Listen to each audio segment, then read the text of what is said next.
के थोड़े देर के मनन के लिए एक भाग को हम पढ़ेंगे। मत्ती का सुसमाचार उसका 16 अध्याय और उसके एक आयत से हम इसकी 28 आयत तक मनन करने की कोशिश करेंगे। मैं ऐसा सोचता हूँ कि हम थोड़े थोड़े भागों को पढ़ते जाएं और मनन करते जाएं तो ज़्यादा उचित होगा। मैथ्यू चैप्टर 16 उसकी एक आयत से हम पहले 4 आयत तक पढ़ लेंगे और उस पर मनन करेंगे, फिर आगे आगे हम उस पर मनन करते जाएंगे। फरीसियों और सदूकियों ने पास आकर उसे परखने के लिए उससे कहा, हमें स्वर्ग का कोई चिन्ह दिखा। उसने उनको उत्तर दिया, सांझ को तुम कहते हो मौसम अच्छा रहेगा क्योंकि आकाश लाल है, और भोर को कहते हो आज आंधी आएगी क्योंकि आकाश लाल और धूमिल है।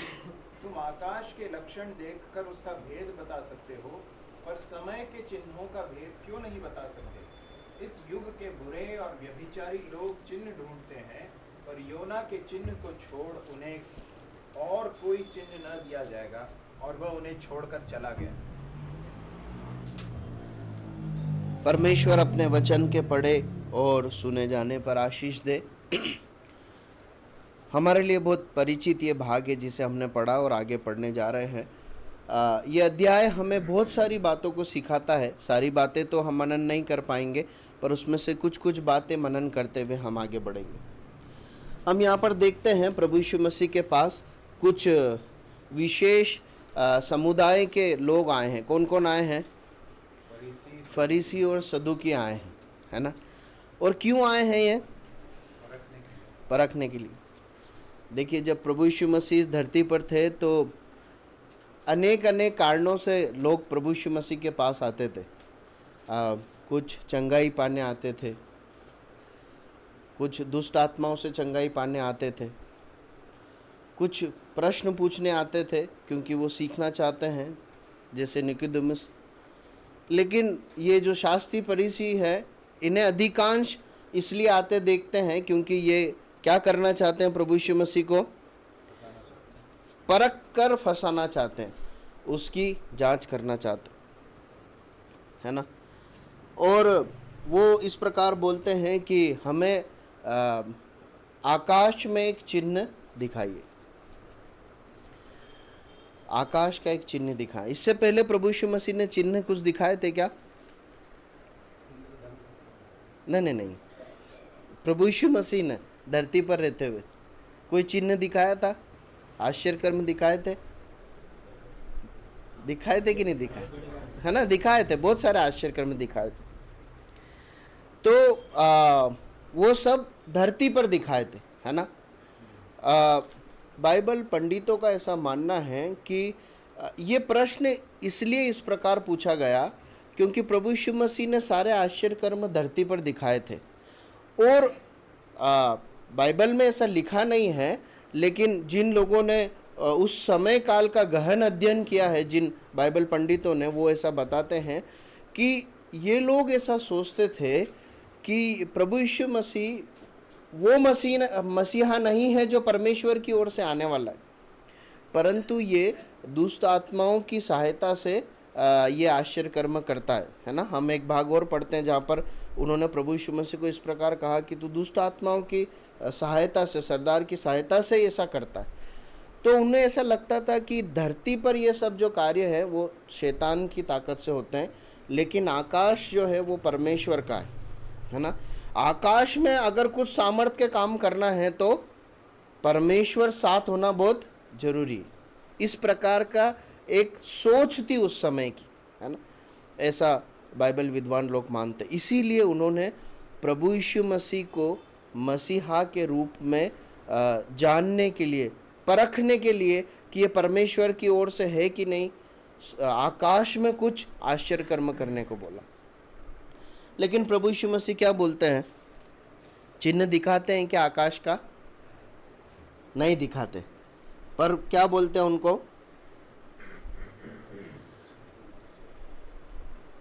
कि तुम सांझ को तुम कहते हो कि खुला रहेगा क्योंकि आकाश लाल है, और भोर को कहते हो कि आज आंधी आएगी क्योंकि आकाश लाल और धुंधला है।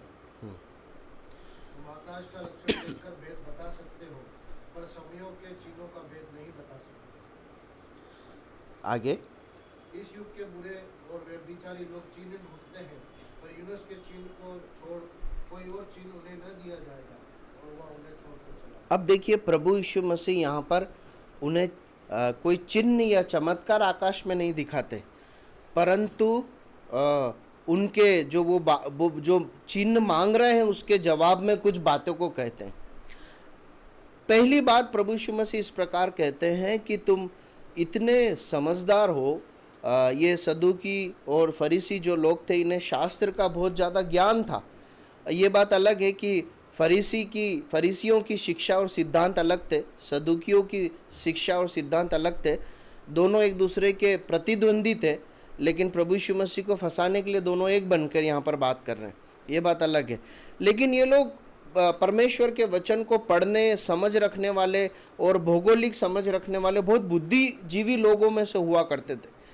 तो प्रभु यीशु मसीह बोलते हैं कि तुम इतनी समझ रखते हो कि आकाश यदि शाम को लाल हो जाए, इसका मतलब तुम समझ जाते हो क्या होगा?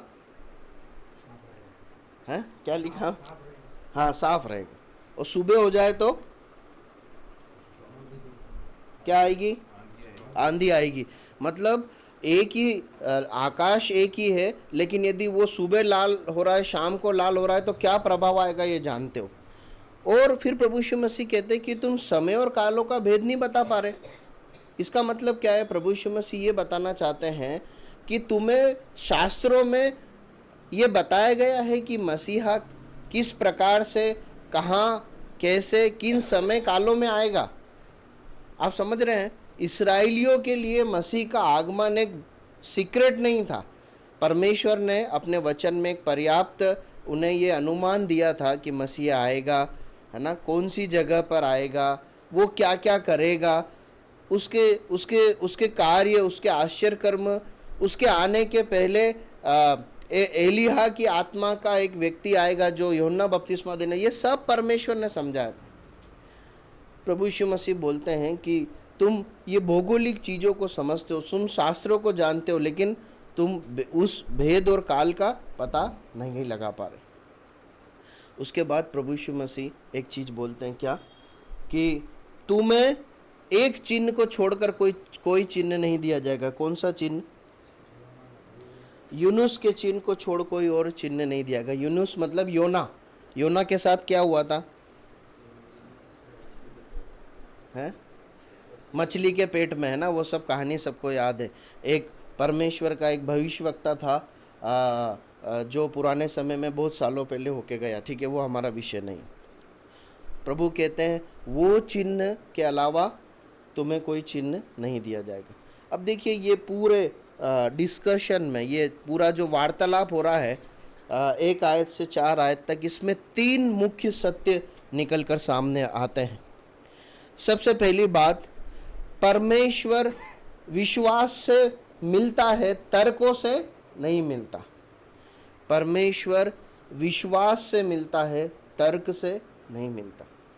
इसका मतलब परमेश्वर को यदि किसी व्यक्ति को पाना है तो उसे परमेश्वर पर विश्वास के साथ आना पड़ेगा। यदि वो अपनी बुद्धि, तर्क, सिद्धांतों को, वाद विवाद को लेकर आएगा तो कभी भी जान नहीं पाएगा। यही कारण है उस समय भी और आज भी बहुत श्रेष्ठ और बुद्धिजीवी लोग परमेश्वर को जानने से चूक जाते हैं, और बहुत सरल और सहज लोग, सामान्य रूप से पढ़े लिखे या कम पढ़े लिखे लोग परमेश्वर को पहचान लेते हैं। क्यों? क्योंकि बुद्धिमान लोग तर्क के ऊपर बात करते हैं, सिद्धांतों के ऊपर बात करते हैं, और एक सरल हृदय वाला व्यक्ति विश्वास के साथ आता है। तो परमेश्वर विश्वास से मिलता है, तर्क से नहीं मिलता। दूसरी बात, विश्वास परमेश्वर के वचन पर होना चाहिए और परमेश्वर के लोगों की गवाही पर होना चाहिए। देखिए, विश्वास करने के लिए जब परमेश्वर कहते हैं तो परमेश्वर एक व्यक्ति को अंधभक्त होकर नहीं बुलाते हैं, अंधा विश्वास करने के लिए नहीं बुलाते, परंतु परमेश्वर ने अपने वचन, संविधान, पवित्र बाइबल लिखकर हमारे हाथों में दी है। और इस बाइबल में कई भक्तों के जीवन को लिखकर हमारे हाथों में दिया है ताकि हम उन पर देखकर विश्वास करें। देखिए पढ़िए एक आयत को, रोमियो 10:17। रोमियो 10:17 पढ़िए, क्या लिखा है? Roman chapter 10 verse 17। तो विश्वास सुनने से और सुनाना मसीह के वचन से होता है। सुनना मसीह के वचन से होता है। विश्वास सुनने से होता है। क्या सुनने से होता है? मसीह के वचन सुनने से होता है। एक बात याद रखिए, जिस विश्वास को हम लेकर चल रहे हैं वो विश्वास ऐसे हवा में नहीं है, वो विश्वास परमेश्वर के वचन पर है। मैं विश्वास करता हूँ, क्यों? क्योंकि वचन में लिखा है, इसलिए विश्वास करता हूँ। मैं वचन पर विश्वास करता हूँ। प्रभु सहायता करे। तीसरी बात जो हम सीखते हैं वो ये है कि जो तर्क से परमेश्वर को खोजने की कोशिश करते हैं ना कहीं उनके जीवन में बुराइयां होती है। वो परमेश्वर से दूर एक जीने वाले लोग होते हैं। आप समझ रहे हैं? क्योंकि वो परमेश्वर को पाना नहीं चाहते, परंतु परमेश्वर से तर्क करना चाहते हैं, है ना? प्रभु क्या कहता है? इस युग के बुरे और व्यभिचारी लोग चिन्ह ढूंढते हैं, चिन्ह ढूंढते हैं। देखिए, जब भी एक व्यक्ति परमेश्वर के अस्तित्व को चुनौती देता है ना, जब वो इस प्रकार की बात करता है कि अगर परमेश्वर है तो ऐसा क्यों हो रहा है, परमेश्वर है तो ऐसा करके बताए, इसका मतलब क्या है पता है?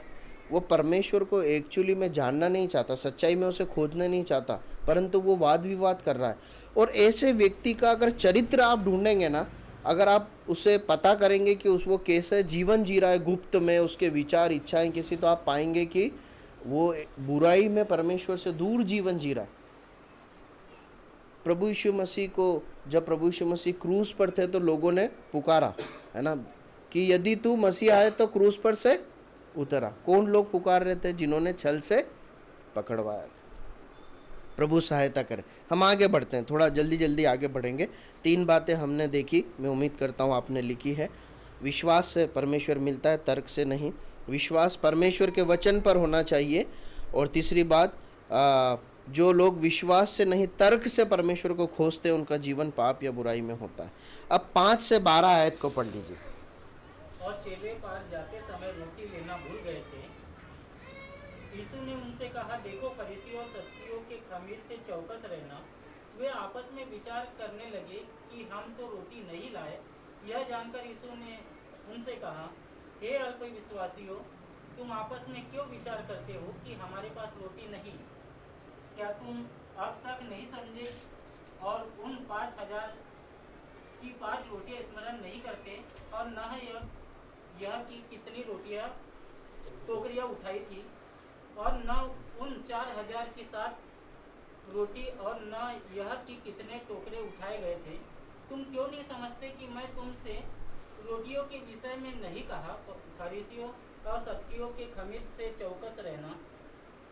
तब उनकी समझ में आया कि उसने रोटी के खमीर से नहीं, पर फरीसियों और सदूकियों की शिक्षा से चौकस रहने को कहा था।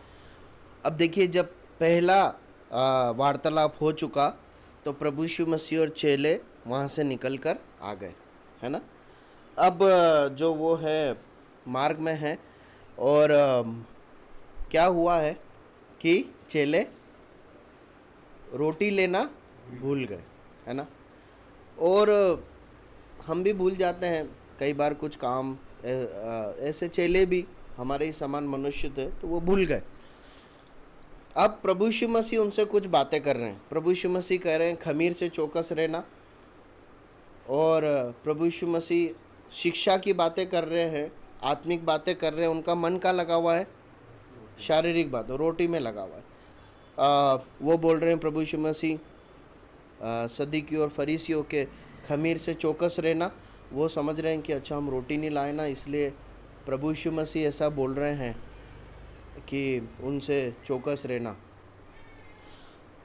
तो प्रभु यीशु मसीह उनके मन की बातें जांच लेते हैं, इसलिए कि प्रभु यीशु मसीह परमेश्वर है, मनुष्य बनकर जरूर आए, पूर्ण रूप से मनुष्य थे परंतु पूर्ण रूप से परमेश्वर भी थे, इसलिए उन्होंने मन की बातों को जांच लिया। और वो प्रभु यीशु मसीह कहते हैं कि है अल्पविश्वासियों, तुम क्यों जो है तुम क्यों विचार करते हो कि हमारे पास रोटी नहीं। फिर उनको समझ में आता है, प्रभु यीशु मसीह बोलते हैं कि मैं सदूकी और फरीसियों की शिक्षा के विषय में तुमसे बात कर रहा हूँ। फिर उनको समझ में आता है प्रभु यीशु मसीह क्या कहना चाहते। तो ये है वार्तालाप। बहुत सारी बातें हैं, लेकिन मुख्य रूप से दो बातें हम यहाँ पर सीखते हैं। एक, प्रभु यीशु मसीह शास्त्री और फरीसियों, सदूकियों और फरीसियों के विषय में बोल रहे हैं कि इनकी शिक्षा से चौकस रहना। देखिए, वहाँ पर प्रभु यीशु मसीह ने ऐसा नहीं कहा कि झूठी शिक्षा से चौकस रहना, है ना। वो जो शिक्षा दे रहे हैं उससे चौकस रहना। ये लोग परमेश्वर के शास्त्रों को, धर्म विधियों को सिखाते थे, लेकिन परमेश्वर उनसे, उनके विषय में कहता है कि इनसे चौकस रखना। पता है क्यों? क्योंकि एक पाठ जो प्रभु यीशु अपने बच्चों को, अपने शिष्यों को सिखाना चाहते थे, वो ये है कि सच्ची धार्मिकता है ना, आज्ञाकारिता से आती। सच्ची धार्मिकता या सच्ची भक्ति आज्ञाकारिता से आती है, केवल धार्मिक गतिविधियों से नहीं आती। ये लोग क्या करते थे? ये लोग अपनी इच्छा से धर्म विधियों को तोड़ते मरोड़ते थे, लेकिन इनका जीवन जो है परमेश्वर के सम्मुख आज्ञाकारिता से, पवित्रता से, भय भक्ति से भरा नहीं था। पढ़िए मत्ती रचित सुसमाचार 5वां अध्याय 20 आयत, मत्ती 5:20।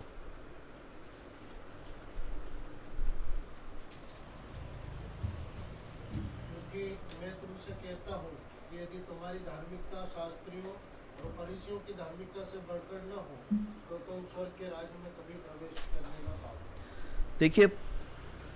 देखिए प्रभु इस बात को कहते हैं कि तुम्हारी धार्मिकता इन पंडितों से बड़ी होनी चाहिए, तभी तुम स्वर्ग में प्रवेश कर पाओगे। मुझे एक बात बताइए, एक व्यक्ति धर्मी जीवन जीना क्यों चाहता है ना। आज भी धरती पर लोग धर्म की बात करते हैं ना, धार्मिकता की बात करते हैं, धर्मी जीवन की बात करते हैं। क्यों?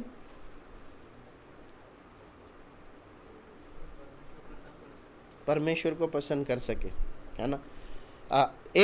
एक जो सार्वभौमिक सत्य है वो बिल्कुल सही यही है कि एक व्यक्ति परमेश्वर को पसंद कर सके, इसीलिए वो धार्मिकता का जीवन जीना चाहता है। ये बात अलग है कि आजकल जो है बहुत सारी चीज़ें हम निजी स्वार्थ के लिए भी मनुष्य कर रहा है, लेकिन एक मुख्य जो एक व्यक्ति का उद्देश्य होता है कि मैं परमेश्वर को खुश कर सकूं, है ना, परमेश्वर के पास जा सकूं, परमेश्वर को पा सकूं।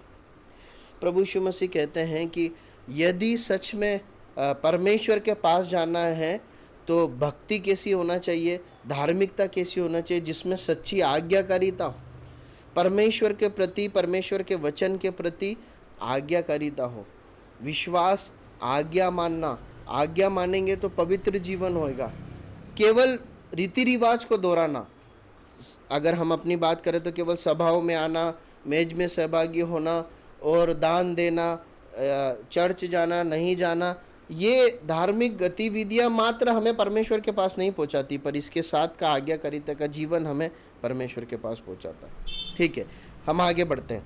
अब जो है दूसरी पाठ हम यहाँ सीखते हैं। पहला पाठ हमने सीखा कि सच्ची धार्मिकता आज्ञाकारिता से आती है ना, केवल धार्मिक कर्म कांडों से नहीं आती। दूसरा पाठ हम सीखते हैं यहाँ पर कि हमें अपने मसीह जीवन में पिछले अनुभवों को याद करके, परमेश्वर के आश्चर्य कर्मों को याद करके आगे के लिए जीवन जीना।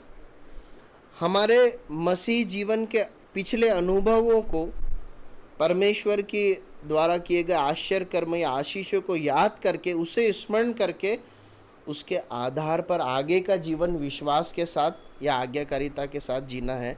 इस बात को यहाँ पर हम सीखते हैं, जो प्रभु यीशु मसीह चेलों को सिखाना चाहते हैं। कैसे बोल सकते हैं? चेले किस बात की चिंता कर रहे थे? कि हम रोटी लाना भूल गए। देखिए पहले तो याद नहीं रखा, अब बाद में याद कर रहे हैं कि हम रोटी लाना भूल गए, प्रभु यीशु मसीह कुछ बता रहे हैं, उनका ध्यान कहीं और है।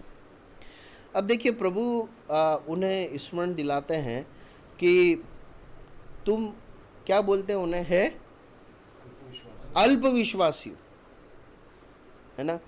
देखिए प्रभु ने इस रोटी की चिंता के पीछे उनके हृदय को देखा था, और वो हृदय कैसा था, अविश्वास से भरा था।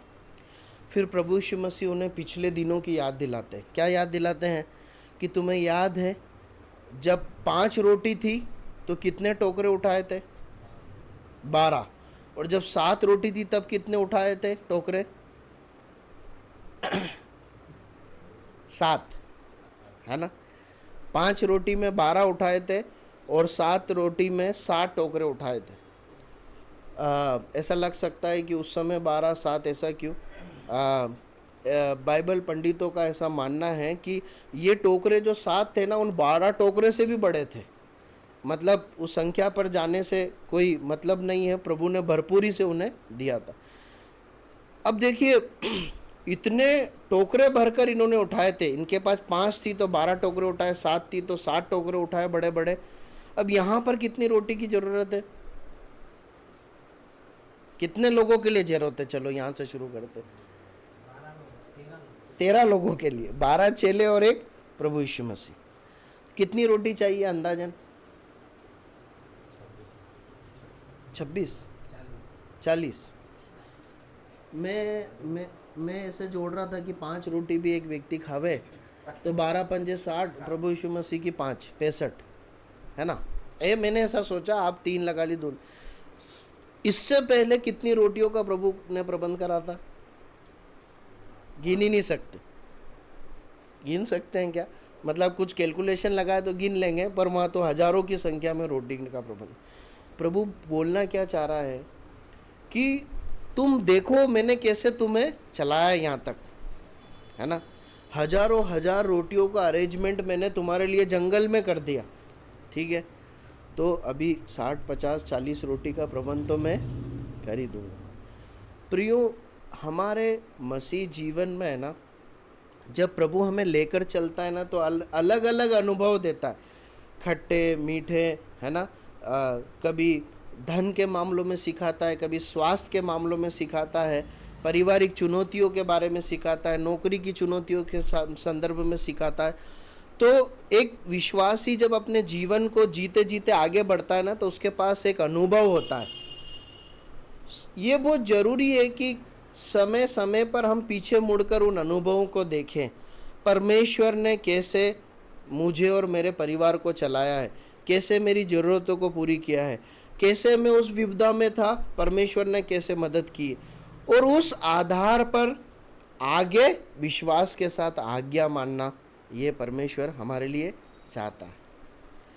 परमेश्वर चेलों से भी यही अपेक्षा कर रहा था। ठीक है, आगे बढ़ते हैं। अब इसकी 13 से 20 आयत तक पढ़ लीजिए। यीशु कैसरिया फिलिप्पी के देश में आकर अपने चेलों से पूछने लगा कि लोग मनुष्य के पुत्र को क्या कहते हैं। उन्होंने कहा, कितने तो यूहन्ना बपतिस्मा देने वाला कहते हैं, और कितने एलिया, और कितने यिर्मयाह या भविष्यद्वक्ता में से कोई एक कहते हैं। उसने उनसे कहा, परंतु तुम मुझे क्या कहते हो? शमौन पतरस ने उत्तर दिया कि तू जीते परमेश्वर का पुत्र मसीह है।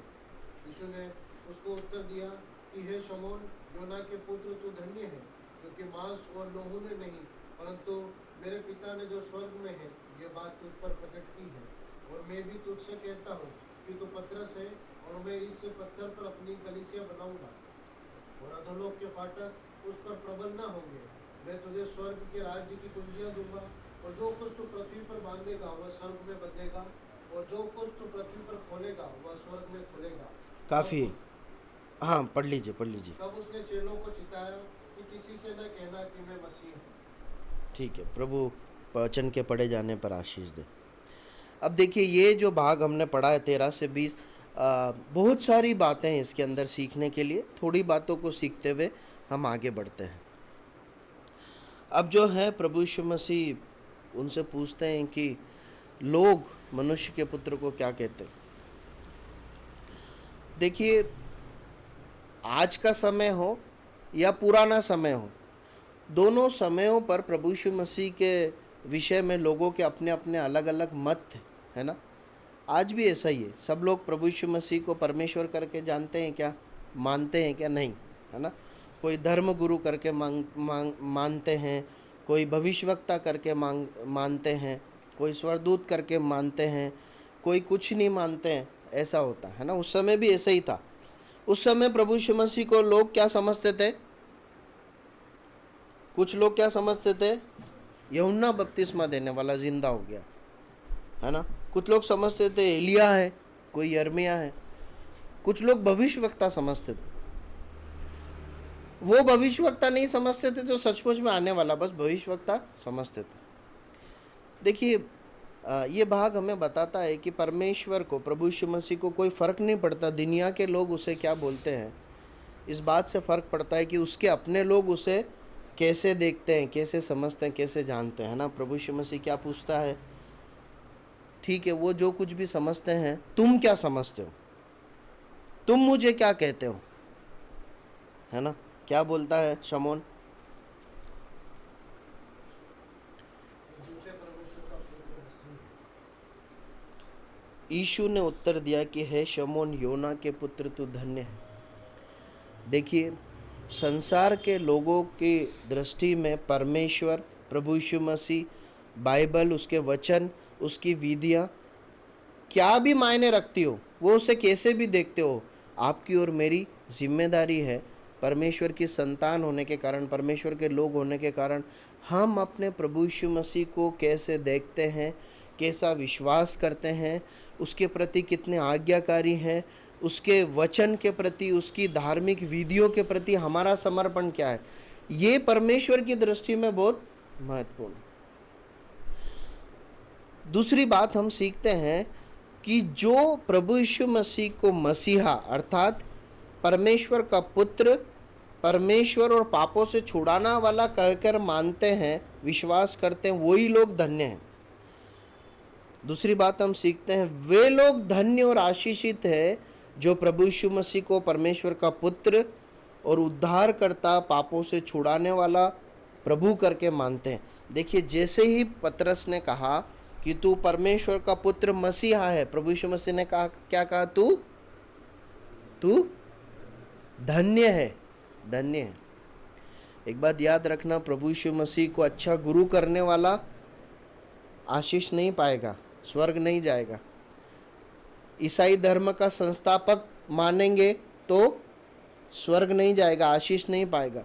परंतु परमेश्वर की दृष्टि में धन्य होना, आशीष पाना है तो यीशु को प्रभु परमेश्वर का बेटा और मसीहा करके मानना होगा। हम जब इस वचन को सुन रहे हैं, मैं एक प्रश्न के साथ आगे बढ़ता हूँ। आपके लिए प्रभु यीशु मसीह कौन है? क्या धार्मिक गुरु है? क्या प्रभु यीशु मसीह आपके लिए वो व्यक्ति है कि आपके एक परिवार का व्यक्ति उस पर विश्वास करता है? मेरा तो उससे कोई संबंध नहीं, पर हाँ, मेरा भाई, मेरे माँ, मेरे बाप, मेरी बहन उस पर विश्वास करते हैं। क्या इस रूप में है? मैं बताना चाहता हूँ, परमेश्वर की आशीष अभी आपको चाहिए तो आपको प्रभु यीशु मसीह को मसीहा, परमेश्वर का बेटा करके ग्रहण करना होगा। ठीक है, फिर हम आगे देखते हैं। ये बात पतरस के ऊपर कैसे प्रकट की गई? पतरस बहुत बुद्धिमान था क्या सब में? नहीं। क्या लिखा है? लिखा है कि मांस और लहू ने नहीं, परंतु मेरे पिता ने जो स्वर्ग में यह बात तुझ पर प्रकट की। देखिए, हम अपनी बुद्धि और सामर्थ्य से प्रभु यीशु मसीह को जान नहीं सकते, जानते नहीं है, विश्वास नहीं करते, परंतु परमेश्वर पिता जो है पुत्र को लोगों पर प्रकट करते हैं। देखिए, प्रभु यीशु मसीह को किसने भेजा? पिता ने भेजा। सही है ना? है ना? परमेश्वर पिता ने भेजा ताकि लोग जाने, है ना। वचन में लिखा है कि प्रभु यीशु मसीह कहते हैं कि लोग जाने जिसे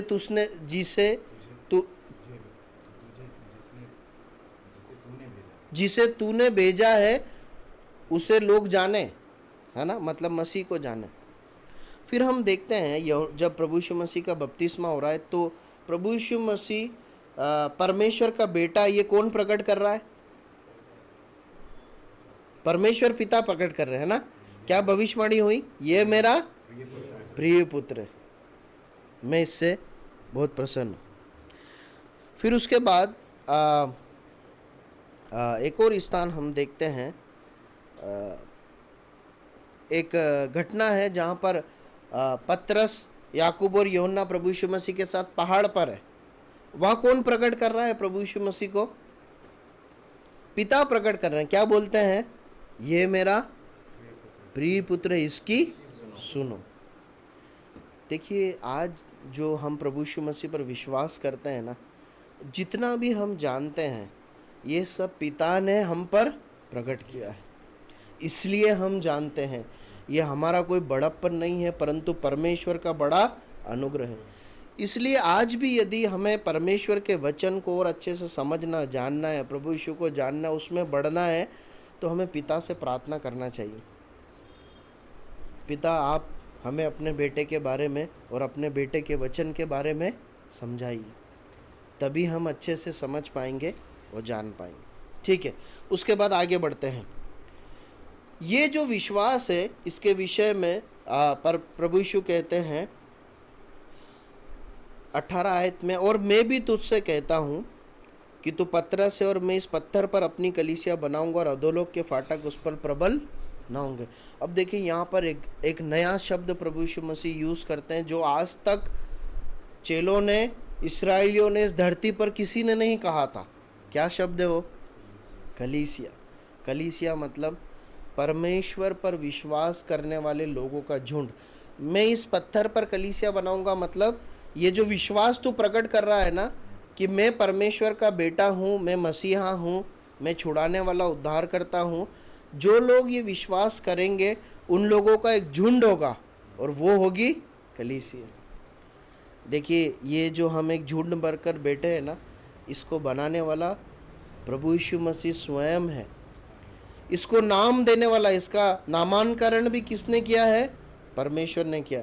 इसको नाम देने वाला, इसको बनाने वाला परमेश्वर है, इसको चलाने वाला परमेश्वर है।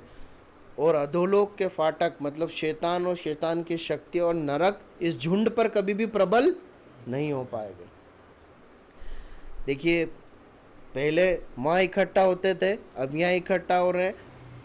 आने वाले समय में पता नहीं कहाँ इकट्ठा होंगे, परंतु कलीसिया बनी है। क्या बनी है? देखिए, चर्च आम भाषा में, अंग्रेजी में चर्च कहा जाता है, वो बिल्डिंग नहीं है। बिल्डिंग को तोड़ना, गिराना आसान है, उसमें ताले लगाना आसान है।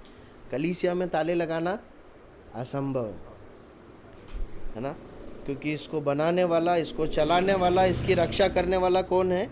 परमेश्वर। ठीक है, अब लिखा है कि मैं इस झुंड को स्वर्गीय राज्य की कुंजियाँ दूंगा, है ना, 19वीं आयत में लिखा है, मैं तुझे स्वर्ग के राज्य की कुंजियाँ दूंगा, जो कुछ तू पृथ्वी पर बांधेगा उस स्वर्ग में बंधेगा, जो कुछ तू पृथ्वी पर खोलेगा उस स्वर्ग में खुलेगा। अब देखिए, कुंजियाँ मतलब क्या है? चाबियाँ। तो स्वर्ग के राज्य की चाबी किसके हाथ में देगा परमेश्वर? क्या बोलता है? पतरस, मतलब विश्वासियों के हाथ में देगा। इसका मतलब क्या है? क्या हम निर्धारित करते हैं कि कौन स्वर्ग में जाएगा, कौन नहीं? नहीं, है ना। देखिए, इसका सरल अर्थ यह है कि आज जैसे उस समय प्रभु यीशु मसीह के द्वारा लोग सच्चाई को जानकर स्वर्ग में प्रवेश करते थे, आज स्वर्ग में जाने का जो रास्ता है वो किसे मालूम है? कलीसिया को मालूम है। उन लोगों को मालूम है जिन्होंने उस मार्ग को पाया है ना। मतलब यदि किसी को स्वर्ग जाना है, परमेश्वर के पास जाना है, तो वो मार्ग कौन दिखाएगा? उनके लिए द्वार कौन खोलेगा? एक विश्वासी खोलेगा। उस संदर्भ में प्रभु यीशु मसीह कह रहे हैं। देखिए, न केवल इस कलीसिया को परमेश्वर ने सुरक्षा दी है, आशीष दी है, परंतु जिम्मेदारी भी दी है। एक बात हम सीखते हैं, क्या है? लोगों को और स्वर्गीय राज्य में पहुंचाना, जिसके लिए प्रभु यीशु मसीह इस धरती पर आया। ठीक है, हम आगे बढ़कर, हमारा समय समाप्त हुआ, जल्दी से समाप्त करते हैं। 21 आयत से आगे की ओर पढ़िए। उस समय उस समय से यीशु अपने चेलों को बताने लगा कि मुझे अवश्य है कि यरूशलेम को जाऊं और पुरनियों और महायाजकों और शास्त्रियों के हाथ से बहुत दुख उठाऊं और मार डाला जाऊं और तीसरे दिन जी उठूं। इस पर पतरस ने उसे अलग ले जाकर झिड़कने लगा कि हे प्रभु, परमेश्वर न करे, तुझ पर ऐसा कभी न होगा। उसने फेंककर पतरस से कहा, हे शमौन, हे शैतान, मेरे सामने से दूर हो, तू मेरे लिए ठोकर का कारण है, क्योंकि तू परमेश्वर की बातें नहीं पर मनुष्य की बातों पर मन लगा। ठीक है, काफ़ी है। देखिए, कुछ बातों को हमने छोड़ा है जानबूझ करके ताकि हम इस अध्याय को पूरा कर सकें। बहुत सारी बातें हैं सीखने के लिए, लेकिन हमें आगे बढ़ना है, इसलिए हम पढ़ते हैं। ठीक है, अब प्रभु यीशु मसीह कुछ अपना बातों का विषय जो सब्जेक्ट चेंज कर देते हैं, है ना। अभी तक बहुत बढ़िया बात हो रही थी, कलीसिया बनेगी, अधोलोक के फाटक प्रबल नहीं होंगे, बहुत आशीषों की बात हो रही है, सब हो गया, सब सत्य है। अब क्या बात होने लगी, अचानक से दूसरी बात होने लगी, सब्जेक्ट चेंज हो गया। प्रभु यीशु मसीह और कुछ भी बता रहे हैं। क्या बता रहे हैं? अब क्या होगा, क्या क्या होगा, क्रम है उसका एक। यरूशलेम को जाऊं, हाँ, पुरनियों और प्रधानों और शास्त्रियों के हाथ से बहुत दुख उठाऊं, हाँ। मार डाला जाऊं, तीसरे दिन जी उठूं। देखिए, प्रभु यीशु मसीह ने बहुत सारी बातें बोली कि क्या क्या होगा। यरूशलेम जाऊंगा, गिरफ्तार हो जाऊंगा, बहुत दुख उठाऊंगा, मार डाला जाऊंगा और तीसरे दिन जीवित हो उठूंगा, है ना। अब एक मनुष्य का जो एक बहुत स्वाभाविक जो उसकी प्रवृत्ति या स्वभाव है, उसके बारे में हमें एक बात यहाँ पर मिलती है देखने के लिए। इन चारों बातों में जो प्रभु यीशु मसीह बता रहे हैं अपने विषय में, सबसे ज़्यादा प्रभावित करने वाली बात कौन सी? ठीक है, सरल करते हैं प्रश्न को। सबसे दुखदाई बात क्या है? मरने वाले। लेकिन सबसे आश्चर्य की बात क्या है? वो जी उठेंगे, है ना। सबसे रोचक बात यह है कि वो जी उठेंगे, और सबसे दुख की बात है कि वो मरेंगे। अब पतरस ने किस बात को पकड़ा? मरने की बात, है ना। उसने ये नहीं सोचा कि ठीक है, मरने के बाद भी प्रभु यीशु मसीह ने कुछ बोला है। अभी देखा जाए तो इन सारी बातों में सबसे प्रभावशाली बात कौन सी हुई, जो अनोखी है? जी उठना। मरेंगे ये सब तो कॉमन बात है ना। पर सबसे अनोखी बात ये थी कि जी उठना। लेकिन क्या है मालूम है, हम मनुष्यों की आदत है, हम जो है दुख पर ज़्यादा फोकस करते हैं, भलाइयों पर नहीं, है ना। हम सुख जल्दी भूल जाते हैं, है ना। 193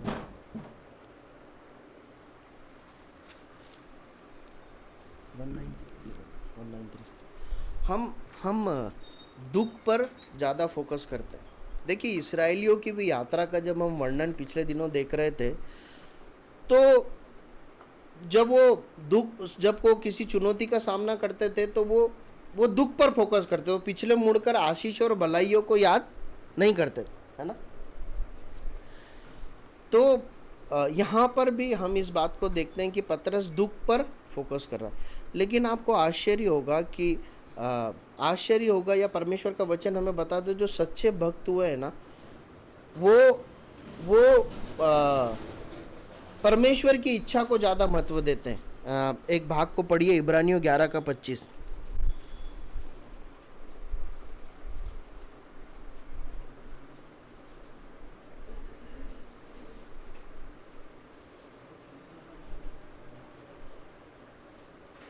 इब्रानियों, हाँ।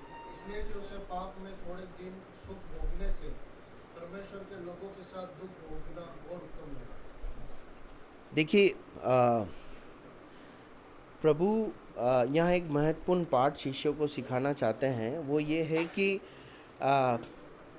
सुख और दुख महत्वपूर्ण नहीं है, महत्वपूर्ण ये है कि परमेश्वर की इच्छा हमारे जीवन में क्या है ना। यहाँ पर एक व्यक्ति के विषय में इब्रानियों में हम पढ़ते हैं जिसने सुख को छोड़कर दुख को चुना। उसने ये बात को समझा कि परमेश्वर की इच्छा मेरे जीवन के लिए क्या है।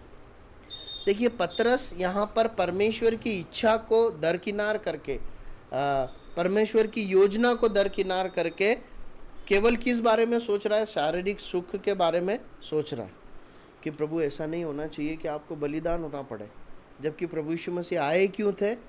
बलिदान होना। इसके पहले प्रभु यीशु मसीह कहते हैं कि किसी को मत कहना मैं मसीहा हूँ।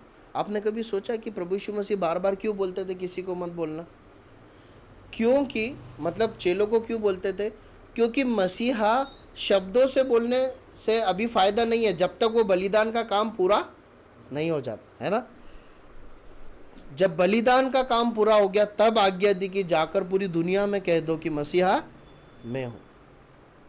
पतरस क्या कह रहा था? पतरस कह रहा था कि प्रभु ऐसा नहीं होना चाहिए।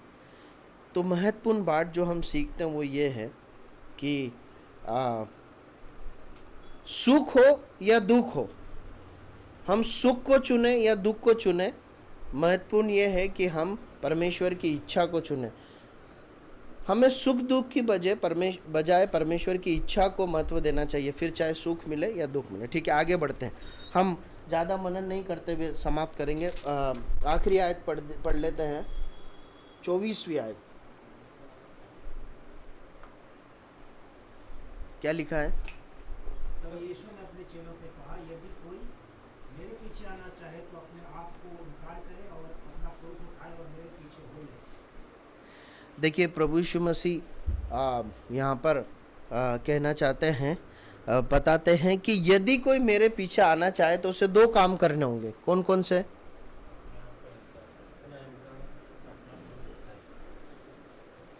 अपने आप का इनकार करना और क्रूस उठाना। देखिए हम सब विश्वासी होकर या प्रभु के चेले होकर प्रभु के पीछे चलना चाहते हैं ना। हम सब चलना चाहते हैं, फिर भी हम कई बार एक दूसरे के साथ ये बांटते हैं गवाही में या वार्तालाप के दौरान कि हम चल नहीं पाते। उसका भेद यहाँ पर प्रभु यीशु मसीह बताते हैं। क्या? अपने आप का इनकार करे बगैर और क्रूस उठाए बगैर प्रभु यीशु मसीह के पीछे चला नहीं जा सकता, संभव नहीं। मैं प्रभु यीशु मसीह के पीछे चलूँगा, उसकी आज्ञा मानूंगा, जैसा वो मुझे बनाना चाहता है बनूंगा। ये इच्छा मात्र होने से हम बन नहीं जाएंगे, हम चल नहीं पाएंगे। उसके लिए अपने आप का इनकार करना पड़ेगा, मतलब अपनी इच्छाओं को मारना पड़ेगा। मैं क्या देखना चाहता हूँ, क्या बोलना चाहता हूँ, मैं क्या करता हूँ, मैं नहीं परंतु प्रभु क्या चाहता है, इस बात को महत्व देना पड़ेगा। अपने आप का, इस शरीर का इनकार करना पड़ेगा। देखिए कितना परमेश्वर का वचन कितना सहज और खरा है। क्या ये सच नहीं है? जब हम प्रभु यीशु मसीह के पीछे चलने की कोशिश करते हैं तो सबसे पहले जो आड़े आता है वो हमारा शरीर आता है, हमारी इच्छाएं आती है, हमारा आलस आता है, हमारे इस संसार की लालसाएं जो हमारे अंदर है, हम सबसे पहले स्वयं उसके पीछे चलने में आड़े आते हैं। अपने आप का इनकार करेंगे। फिर लिखा है क्रूस उठाना। क्रूस उठाना मतलब क्या है? परिश्रम करना, परिश्रम करना, उसके लिए कीमत चुकाना। क्रूस उठाना मतलब, अब वो कीमत के रूप में धन हो सकता है, संबंध हो सकते हैं, अनुशासन हो सकता है, परिश्रम हो सकता है, कुछ भी हो सकता है। वो जो हम चुकाते हैं वो क्या है? हमारा क्रूस है। बिना अपने आप का इनकार किए, बिना क्रूस उठाए प्रभु यीशु मसीह के पीछे चलना संभव नहीं। देखिए प्रभु यीशु मसीहा है, यह प्रमाणित कब हुआ, यह सिद्ध कब हुआ? जब उसने क्रूस उठाया। क्रूस को हटा दीजिए, प्रभु यीशु मसीहा है? नहीं, क्रूस के बिना है क्या? नहीं है ना, क्योंकि क्रूस ही से तो छुटकारा है। मसीहा मतलब छुटकारा देने वाला। क्रूस है तो मसीहा है। हम मसीह है तो क्रूस होना जरूरी है। क्रूस के बिना हम मसीह को कैसे प्रचार करें, है ना। जैसे प्रभु यीशु मसीह के साथ क्रूस जुड़ा है, वैसे हमारे साथ भी क्रूस के बिना हम मसीही नहीं हो सकते। परमेश्वर इन वचन के पढ़े और सुने जाने पर आशीष दे और उसके अनुसार जीवन जीने के लिए हम में से हर एक की मदद करे। प्रभु के नाम की महिमा।